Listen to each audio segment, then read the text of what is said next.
Hi, I'm Jackie. And I'm Seth. And this is Never TMI, where we talk about real things. And nothing is ever off limit.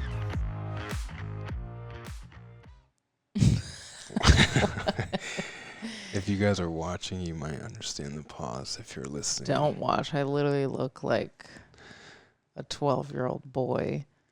Ew. I do. My sisters always used to make fun of me and say that I looked like Max from Parenthood when my hair is curly and like your hair looks great curly with your face. I haven't done it yet. I just all right. Look a little rough. Good day, guys. Good day. Good day. Welcome to another day on the podcast.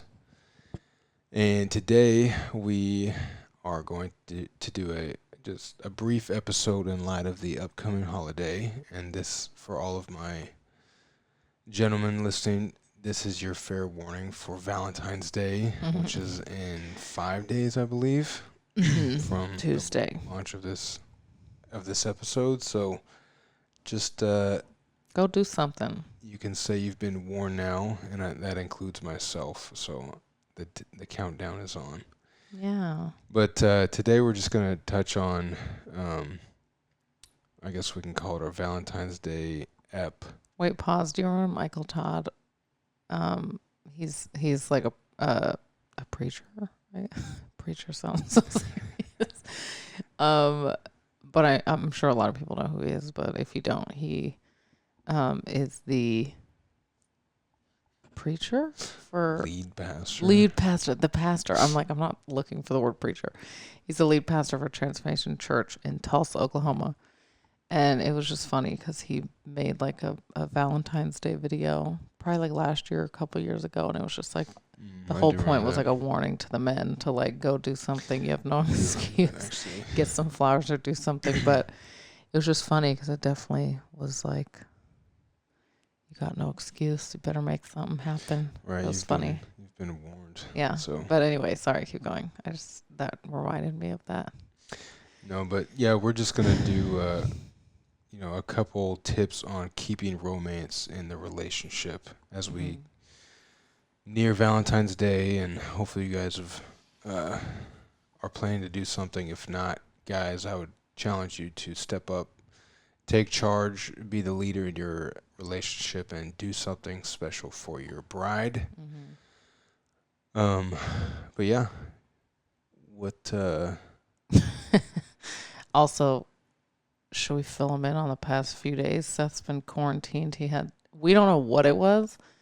It was either the stomach flu or food poisoning or something, but it was quite brutal.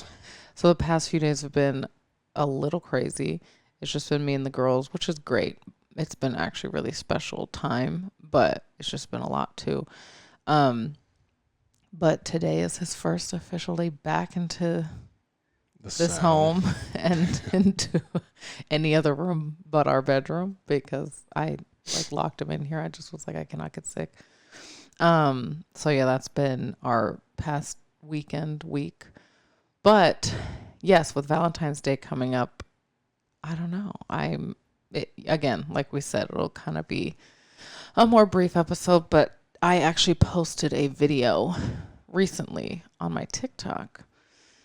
And it went a little crazy because I just basically, it was kind of like a slideshow. I showed Seth. He doesn't have TikTok, but kind of like a slideshow. I guess I posted on my Instagram too, but just of little things that we do to, make sure we stay in a healthy place. Not that our marriage is just constantly a dream. It's definitely not.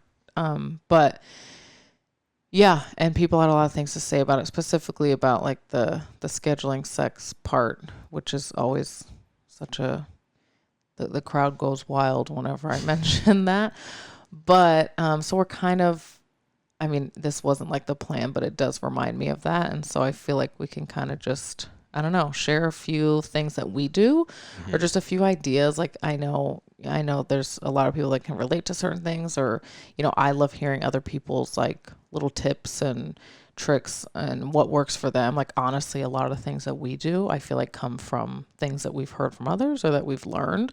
Absolutely. It's not like we're just like so creative and really trying to find new ways to make our marriage whatever. It's like we hear it and we implement, and some things work, some things don't. And so yeah, that's just kind of that. But the first, oh, sorry, go ahead. Well, and I feel like that's part of the reason we even do this podcast, because like picking up on those nuggets from people of like practical knowledge or how to apply knowledge. I feel like that's really where you get your bang for, the bang for your buck is like you can read a bunch of books, but then it's like, totally, what do you do with the knowledge that you've just gained? How do you apply that knowledge? And I think that's something that we've really tried to, take from the things that we learn and read. And, you might read a whole book, but walk away with the one nugget. And that one nugget, though, could make a huge difference in your relationship or in your business, whatever you're studying.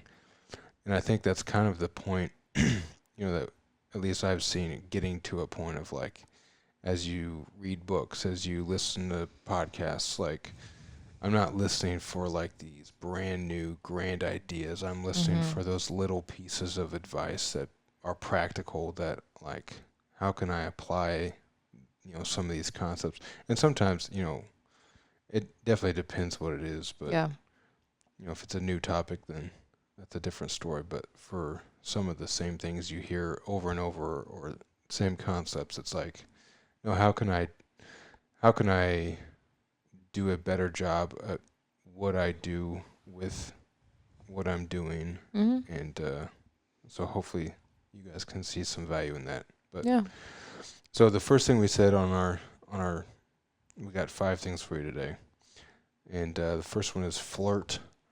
Mo. Okay, this is kind of funny, but it's not funny at all. But at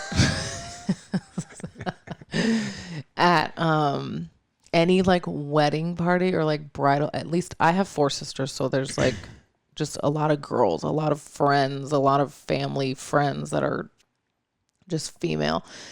And any like bridal shower, it's usually like a bridal shower, we play this game, and everyone has to write out a piece of advice, and the bride has to guess like what person wrote that thing. And sometimes they're spicy, so it's funny because you're like, mother, like, was you? But I have the same piece of advice that I do every single time, and it's literally never stop flirting. Like I always write that, because it's just like, do people guess that it's you? Some I don't know. I mean, sometimes I guess, but the last time they didn't. It was for Michaela. But anyway, so anytime we do that, never stop flirting. It's my number one advice for people, and it's something I have to remember constantly for myself, because I can get, I don't know. I think as women, you just compartmentalize, or I do. I'll speak for myself, and I can get very like rigid, and I'm not even like a type A kind of person, but like if I'm stressed or if there's a lot going on, it's like my fuse becomes so short, and the playful, fun, crazy side of me, just like as a mom and as a wife and as someone who works and whatever, I can like, that can just fall by the wayside. I'm like, hold on, stop. Like, don't touch me. I'm busy. We need to go. Even this morning, like it was just, Seth was being so sweet and flirty and cute, and I'm like, we gotta go. Like, look at the time. And so it's like, sometimes I have to stop and be like, okay, this is my priority. You're my priority. And so like, all that doesn't matter if this right here is like not good. If I'm not like putting this on a pedestal. So yeah, it just like taking a second to have fun, be flirty, slap each other's butts, make out a little, like, and I think, that's the whole point of it. It's like we get into such routine in our day and then you play that routine out over hours and days and weeks, and life just seems so like monotonous. And so like I think that's why we said not just flirt, but flirt more. So that means you could be doing zero flirting in your relationship, and we're saying just do one more thing. Or you might be throwing signs at your partner all day, every day, and it's like, okay, our challenge to you is going into Valentine's Day, like step it up even more. And so just making a priority, like a consistent priority. I think, like, I don't know, it can even like making out every day. Like, I think when I think of flirting, I just go back to like the giddy fun stages of like dating, where it's still a mystery and it's still like whatever. You can implement that like fun, giddy butterfly feeling into your marriage. Like, it just takes a little effort, and honestly, like, I feel like can be putting yourself out there a little bit. Like, it is, Absolutely. It can feel vulnerable. It can feel a little uncomfortable sometimes, but like, that's the beauty of it. And they ain't going nowhere, so you got nothing to lose. Right. And that leads us to our second one, which is, so first is flirt more, second is date more. So I know you just mentioned that, but like dating, the concept of dating is we have found to be very helpful. Prior to being married, you were dating, you're courting, you're going on dates, but continuing that season even after you're married or after you're in a committed relationship, like never stop pursuing the other person from a dating standpoint.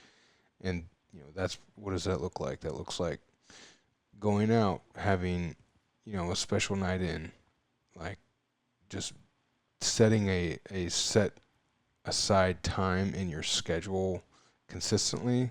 We've talked about, we try to do it once a week, whatever that looks like for you, but being intentional with always having a set time for a date with your spouse, really just to pursue them, but also just to have fun. That's, I think, the biggest point of it's just like setting up the you make time for what's important for you. So like, you're just kind of realigning those priorities and making sure that it stays at the top. And when I had posted that video, there were so many people like dating, a date night once a week, like non-negotiable was one of the things. And there were so many people who were like, it kind of ruffled some feathers, which is understandable. Like, not everyone has the support. Not everyone has a babysitter. Not everyone has the money to pay a babysitter. Not everyone has the money to go on a date. Not everyone has family around. We're very blessed and very thankful, and never take it for granted that we do have family near. We do not have a babysitter. We never have. I personally, I think it's like a personal issue, just like trusting someone with my children. I think a lot of moms can relate to that, but one day, like, it's kind of on our non-negotiable list this year to, like, through church, through whatever, find a babysitter, just because it is important and it's worth like looking into and investing in. Just because I feel like even my family, it's like, it's easy to be like, oh, I have so many siblings, let's just ask one of them. But they have lives too. Whatever. Anyway, but when it came to a date night, it was like, it was like, I don't even think that's possible with kids. Like, I'm tired by the end of the day.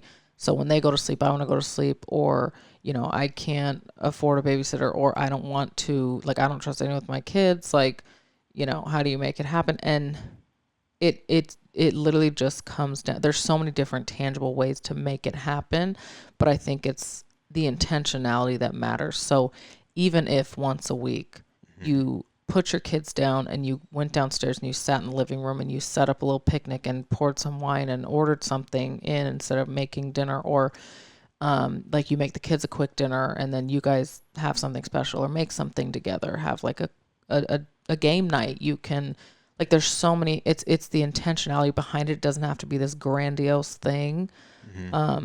But like, if your kids are not if your kids are an issue, but like, if that is something that's going to hold you back from, dating your spouse once a week, then I think it's worth looking into, like, what's the root of that? Like, there's no time whatsoever for you to like spend with your spouse one evening, then I think that's a problem. And I think one of the things like my parents did growing up that, like, I don't know, I feel like I really respect and can see like their marriage and relationship benefiting from, and then me as well, like having like a healthy relationship, or a healthy idea of like the hierarchy of like the marriage, the kids, everything else, like what that was modeled to me. And so I feel like I can see so clearly, like, no, your spouse comes first. Like, that's important. That's worth investing in. They always did that. And it really like set the tone for me. And it's like, if they're not good, if they're not healthy, like all the rest of it is going to fall apart. So all that to say, I know that was long-winded, but like it is so important to prioritize one-on-one time with your spouse that is not about work or the kids. It's just about you too. So yeah. And that's a perfect segue to our third point, which is be intentional. And like what Jackie's saying, you can definitely be intentional in planning a date or in flirting more. But I think, there's so many other things beyond that. And so, especially as we go into Valentine's Day, our challenge to you is just, it doesn't have to be, the most elaborate thing, but if you're intentional with it, that is really what we have found that speaks the most. It's like, yeah, I maybe had time to get a card and flowers for Jackie, but that is better than like showing up empty-handed. And there's grace for, like, I think Jackie does a great job of giving grace in the relationship, knowing the situation, but that's also not an excuse for me not to put my best foot forward and try to be intentional. And I know we've said it before, the quote, if you fail to plan, you plan to fail. And so again, that, especially for a holiday like Valentine's Day, I think just being intentional, having a plan, like do something just to celebrate them, because I used to think Valentine's Day was so stupid. Oh my gosh, I remember. And honestly, so did I. Do you remember that? I feel like I used to be like, I hate flowers. I hate Valentine's Day. I think it's dumb. We both kind of like rode that train of like, oh, who cares? But then I feel like we both hit that same spot of like, it's just me. It's me being lazy. Is why I don't like it, because I just don't want to put in the work of. And on the flip side, it's just another opportunity to like love and make them feel special. Like, why would I think that's so dumb? Right. And then it's like, well, my argument to that though was, well, then why don't I do this all the time? Every day? Yeah. And it's but it's just like a birthday. It's like, I'm so thankful you're alive. Let me treat you like a queen. No, it's a designated day out of the year. That's but also I think just a couple examples maybe of like, even, when it comes to like Valentine's Day, okay, I much prefer, like, instead of Seth being like, dress up, and this is just me, I know there's so many women who would prefer to like go out, get dressed up, do something really nice, eat somewhere really nice.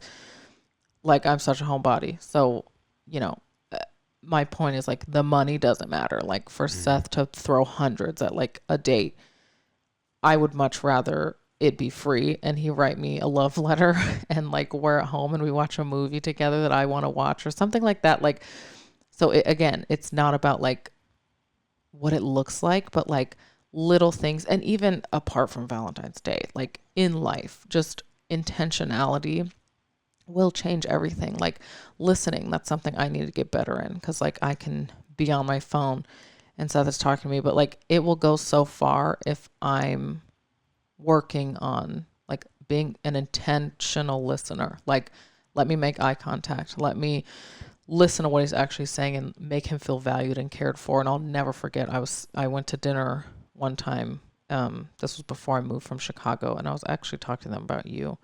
But she was the best listener that I had ever experienced in my entire life, to where I was uncomfortable. I was like, you're not doing anything wrong, but your eye contact is impeccable. And like, I've never felt so, I felt like I could just like melt and cry into her arms. And I did, that was the first conversation we'd ever had. And it was just like, wow, I feel so like safe with you because you're such a great listener. What? Nothing. Why are you smiling? Why I'm just trying to laugh at me. Okay. Well, either way, just like intentionality when it comes to that, but like little romantic things, like if we're talking about like how to keep things romantic or make things romantic, my favorite thing is just like a little love note with breakfast, or when Seth makes my coffee, sometimes I'll write a note and like put it in like the handle of the whatever, making my coffee in general, like something so simple and little, an act of service, a note on the mirror. Clearly words of affirmation is my love language. But and to that point though, even for me, like for me to do those things though, that takes me like pre-planning my day is something I try to do. So like when I'm sitting down at night thinking about tomorrow, I literally will write out like, okay, if I want to write Jackie a note, I need to write Jackie a note on my to-do list. Otherwise, it's like I just will forget about it. And so like I think intentionality looks at like pre-planning, like what is your for certain personality types, like that I wouldn't require that, but because of your personality, like you do. Right. And so that's where intentionality looks different for different personality types for sure. But I'm saying just as a practical example, like whatever you're going to do, write a letter, pick up flowers, like that is something that I need to like, okay, I need to put this in my schedule somewhere because it's not natural for me to just do these things.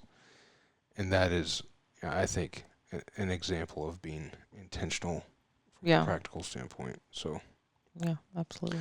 All right, number 4 is be spontaneous. Be spontaneous. I'll let you take this one away. Well, what? Spontaneous, I guess some of these you can kind of overlap a little bit, but I think something that we have found to just kind of be like thrilling, and again, when you're living life and it's monotonous and you guys are living the same habits day in and day out, that's really, I think, what helps keep romance in the relationship is just like little things that, oh, you thought of me, oh, like you wrote me this letter, you were intentional, like that's kind of, I guess they all kind of resemble the same. Yeah, it's all on the same thread. But I also think like. But that's where, I thought you were done. Go ahead. That's where I think being spontaneous is important though, because it's like, and again, it might take some intentionality to be spontaneous, but hey, like, I know it's Monday and we usually, this is an example. It's Monday, Kennedy has ballet, I usually make dinner. Tonight instead, we're going to go out and have a family dinner. But it's like, oh, we're going to a restaurant Jackie really likes, or hey, by the way, I lined up a babysitter, and instead of doing our normal date night, like we're going to go to a special restaurant, or like just something that's not normal that just kind of is like, oh wow, like this is maybe it's playing putt-putt or something you haven't done in a long time, but just something that's like, we're just going to break the normal mold. Maybe it's a special occasion. Maybe it is $0, but it's just something that you're going to do different. That's like, this is not normally who we are, but we're going to do it together. And even it could be the worst experience. I feel like those always become great memories for us. And it's just like, we don't even enjoy bowling that much, but we went bowling and we just talked and laughed and had like a great time. And those are the moments that I find are really good for our relationship, of just getting us like, again, it's almost like a pop-up date night kind of, that's just not on the schedule. Yeah, it's just out of nowhere. Hey, there's a concert tonight, you want to go? Okay, like something like that. Yeah.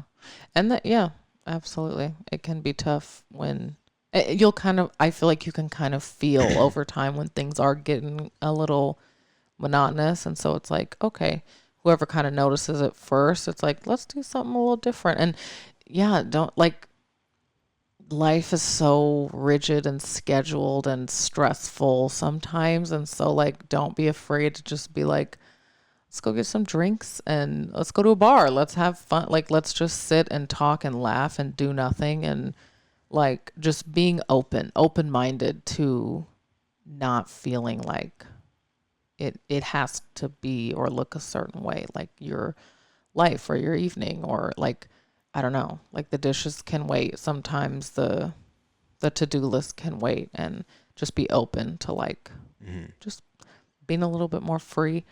Doesn't necessarily have to be all the time. Doesn't have to be your personality. Doesn't have to be your mindset. But every now and then, I think it's really healthy to like break out of the mold of like, oh, I have so much going on. Like, it's like, let's just sit and watch a movie together or something. Well, that's where I feel like it's fun for both of us, because we can both be such homebodies. Yeah. But when we both make the decision, like if we're both introverted homebodies, like let's watch a movie. But then we both make the decision, like, no, tonight we're going to go try a new restaurant and go out. Like, that is when we're both kind of outside of our comfort zone. But, like, that push from both of us is when I feel like those events, for some reason, just seem like way much more fun. I know. I think that was one of our recent date nights was we went out to eat, and then it was you who was like, do you want to go bowling? Yeah. And it was so fun. So, yeah, I think I was still my first trimester, and I mentally blacked out a little bit, but it was still a cute, sweet thought. But number 5. All right, last one. We're calling it the 5 for 5 tip. And what we mean by that is, again, there's a book called The 5 Love Languages. And if you haven't read it, we would highly recommend it. I wasn't a believer, but having been until he was. Yeah, until I was. But it's true. People can receive and give love in essentially these 5 major categories, which are acts of service, physical touch, gifts, words of affirmation, and quality time.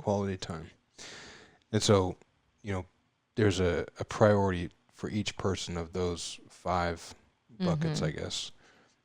And so the way you receive or give love, depending on your personality, is in some form spread out between those 5 things. So our challenge to you guys is, we're 5 days out from Valentine's Day. V-Day. Oh, that sounds terrible. We challenge you guys to choose one way of each of those 5 categories to love your spouse. And that way you're intentionally filling up each love bucket, whether it's their first or their last priority, but spending, intentional time to fill Jackie's love tank in each of those categories. So that is our challenge to you guys, just the 5 for 5, 5 different ways you can love Jackie in 5 different love languages. And hopefully by Valentine's Day, you will have 5 different things filled up, 5 and different we'll do it too. love cups. Yeah. Of course we're going to do it. It's our idea. I know, but I'm just saying, like, so they know. And it, like, man, it's just, there's so many couples, so many marriages that are just in like this roommate phase, which I think everyone can, it's like inevitable, it seasons ebb and flow. There's stressful seasons. There's just boring seasons. There's just, whatever. But way too many times, like, they will choose to stay in a certain season for too long. And so, it's so worth, like, and I know, I'm sure we have, like, just looking back on our relationship, there's times where it's just like, whoa, we need to do something. But yeah, something like this 5 for 5 little challenge, like, you'll see like such a difference in your interactions, in your patience, in your joy, in your relationship, just all of it. So yeah, it just goes to show like when you put in work and action towards your spouse, which matters, like it literally is the most important relationship you have. I always used to hear, I mean, I've heard it a few times, but it's like if a man and a woman, in my personal opinion, I'll say both people, but like if your relationship at home is thriving, then you like feel like you can't fail anything else. It's like things can be hard for me personally. Like things can definitely be difficult when it comes to work or motherhood or an outside relationship that I have. But like if Seth and I are good, if we're like on the same page and if we're thriving, all those outside things just like pale in comparison. And it's like, I'm good. I'm okay. Because the thing that matters is good, and the rest will take care of itself. And it just allows you to kind of take a deep breath and be good. Whereas like if work is stressful and then my home life is stressful and unenjoyable and we're not on the same page, it's like my life feels like it's crumbling. So there's so much power into putting the most important relationship on a pedestal to put in that work. It's just like taking care of your body or anything else that requires work and effort. It's so worth it. And every other area of your life will kind of like follow suit. But yeah, we really hope that you guys have a wonderful Valentine's Day. Yes, and please, we put this challenge out to ourselves and to y'all just because we think if you do these, if you choose one thing over the next 5 days, I would bet that you will have a better Valentine's Day than you would if you didn't do that. So if you guys do that, those who participate, we would love to hear your feedback as well. Yeah, like Valentine's Day shouldn't just be a day out of the year where you're like, oh, I feel so special. Like, you should feel, of course it should be nice and and also I feel like the pressure is way less. Like, I'm sure in our first year of marriage, you felt way more pressure to like make it wonderful and special and big than you do now. Cause it's like, that I know that you love me. You know that I'm treated well. I'm respected. You treat me wonderfully all the time and do little things. So it's like Valentine's Day. Yes, it's so special. And I look forward to waking up to whatever, but like, there's less pressure when it's like, we're good. So don't make it just about like Valentine's Day. It shouldn't be just this one day that you're like looking forward to really feeling special. Right. You know what I mean? But yeah, that's yes, all. I do. Are you wearing my sweatpants? Yes, I am.